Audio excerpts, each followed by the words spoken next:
Cheapo! It's Poundland Special time again! Yay! It's the inexplicably popular slot where I buy some crap from Poundland or 99p stores and then parade it around in front of the camera whilst droning on. And our first droning victim today is almost the holy grail of Poundland. Fake Lego! Oh yeah! From a company called Best Lock, registered trademark, construction toys. Build a lot, pay a little. For instance, we paid nothing for this font because it's a standard system one. Right, it works with other brands. Yeah, we know you mean Lego, but can't say it for legal reasons.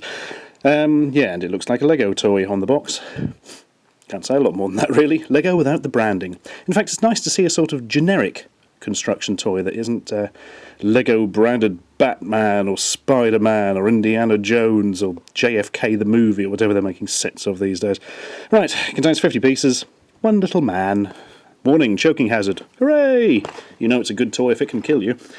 And yeah, on the back there's just another picture of it. And inexplicably a picture of the little man.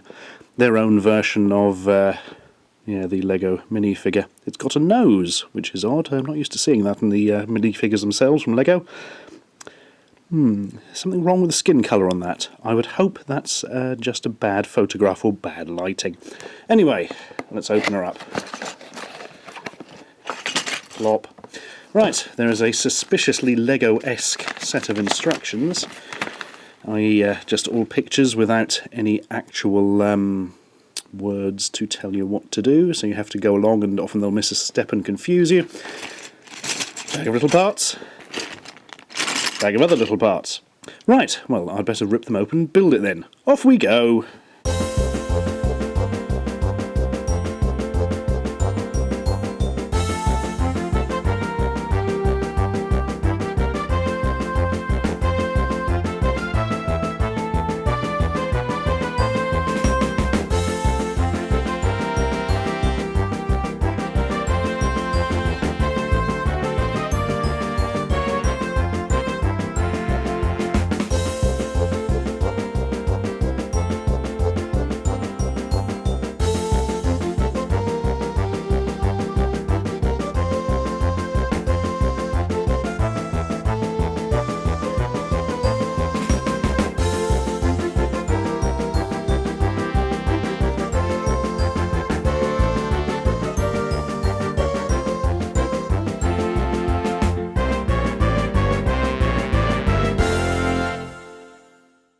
Well, there we have it. Look at that. Some small problems putting it together. As you may have noticed, the wheels ping off at some stage. And also I've just noticed that reading the instructions incorrectly, I've... Oh no, that is correct. It's supposed to be off to one side slightly, isn't it? Yeah, to counterbalance that. Oh, groovy. Well, that's a nice little toy. It goes along its wheels. It does the digging thing. You can take the top off, nudge the camcorder, and put a little man in, and he can drive it to his construction heart's content. Marvellous.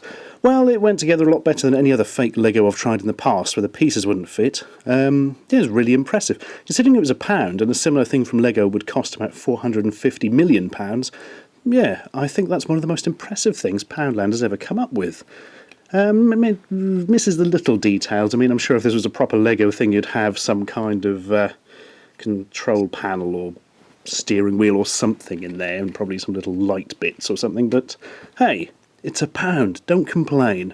What you can complain about is the minifigure, who, yeah, the skin coloration on that is interesting. Ooh, we're not getting the autofocus, but don't worry, I've bought a new camcorder that allows me to manually focus easier. Ready? Here we go. That button, oh. Well, that's handy. As soon as I get to pressing the button, it does it automatically. Oh dear. I'm never going to get anything that focuses properly, am I? Anyway, back to this man. It's a zombie. It's quite clearly a zombie. It's got grey skin, dead eyes, and will eat your brain given half the chance. Other than that, yeah, lovely. There, that gets a pat on the head. Also, I probably need to change this back to autofocus, because I've just moved everything, haven't I?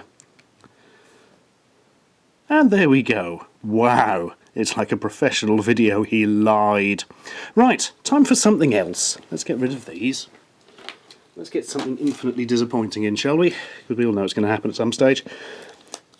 Welcome to the world of the Magic Cutter.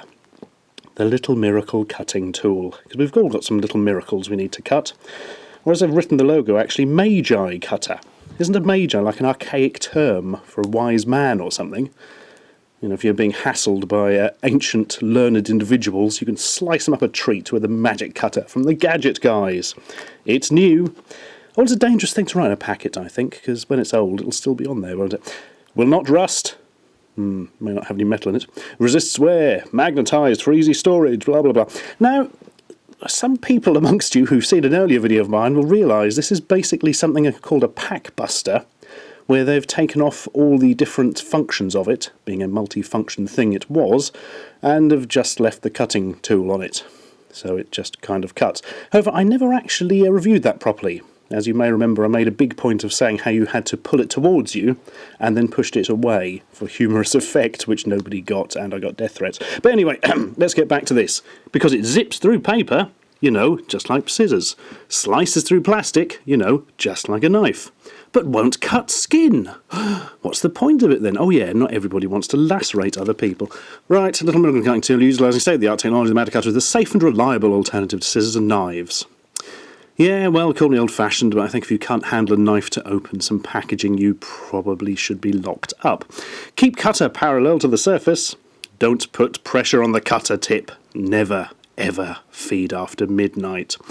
Right, well, in a slight move of idiocy, it's almost impossible to open this thing. And in fact, this is the device you probably need to get into the packet. But I've previously sliced it up with a normal knife. So we can now extricate this and see what it's like. Answer, mildly translucent. Very odd. Yeah, there's a tiny little knife there.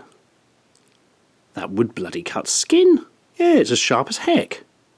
Is it supposed to be poking out like that? I don't know, is this why it's ended up in Poundland? Anyway. I'm doing it again. Look. Push away. There we are. That's, yeah, quite effective in that it's sliced it open. You don't have to push it towards yourself or pull it towards yourself like you did with a pack buster. You push it away, so therefore it's infinitely more safe. Well done, lads. Oh, hasn't cut that one properly. Let's try again. I didn't keep it parallel to the surface. Here we are. Yep, that sliced it up. Lovely. Well, I'm going to be honest with you here. This is a piece of shite. Why would you want a knife that's really difficult to use? Apparently, it's safer. Don't feel that much safer to me, guys. It really doesn't. There's no way I'm going to put my finger on it like the person on the photo did. It'll rend my flesh. So basically, in the name of safety, you're getting an almost completely useless knife you can only use in certain circumstances and takes about a week of practice to get used to. Great. Thanks for that. Let's move on to item number 3 from the hallowed world of 99p stores. It's some LCD game from Disney called Camp Rock. I hadn't come across Camp Rock before, but I must say it looks pretty damn camp. Yep, we've got a chap here with about 40 tons of chip fat poured over his head, and some poor girl who's had Photoshop used to make her mouth look bigger than the rest of her entire body. Right, try me! Batteries included. Oh, that means the batteries have probably run out. Great, look forward to that. Clips on for fun anytime. Yeah, I'll bet it does. From a company called Techno Source. Oh, look, proper packaging and everything. Get ready to rock! Yeah. Shane is trying to write new songs, and here's an amazing one that inspires him. So what do you do? Sample it and call it hip-hop. Help Shane find the person with the beautiful voice by catching the falling notes. What?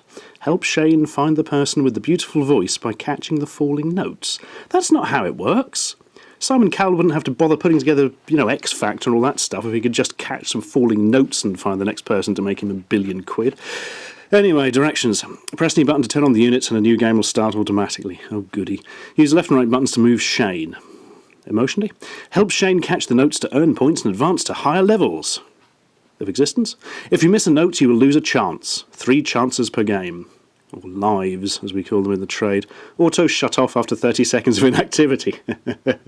Hopefully that means the batteries will have survived. Also sort of implies they're not expecting you to play it for more than 20 seconds. Right. Let's see what's it. Oh, look, just noticed a hole in the packaging. That's where you would pull the thing out. Or somebody's been trying it in the shop. Are the batteries dead? I reckon they probably are. Should really have tried them before filming. Never mind. Here we go. Camp Rock. Am I going to have to use the manual focus? No. Oh, look at that. Marvellous. Well, there's 4 people doing whatever it is you do at Camp Rock. presuming Camp Rock is a place and not a description. Right, can we see the screen? Almost. Any button turns it on apparently? Oh yeah, look at that, there's Shane. Lots of Shanes. What on earth was that? Excuse for music. 3 guitars at the top, is that? Oh yeah, here we go. Wow, this is taking me back to the bad old days of the 80s, where your parents would buy you something like this in a car journey and then wonder why you refused to get in the car from then on. I've got 6 points already. Crikey, I'm bored. I like the bizarre poses he pulls as he flounders across the screen on his note-catching quest. Oh, just let it die. You're never going to find your true love or whatever, Shane. Ha! Well, that was quite funky. Yep, it's the only thing I've liked about this so far. Well, thanks for that, Camp Rock. That's 99 pence worth of enjoyment. Actually, I take that back. It's about 3 pence worth of enjoyment, and 2 of those is from bouncing it off the cushion at the back. Well, there you are. That's another Poundland Special, where once again not everything came from Poundland. I just live a big lie, people.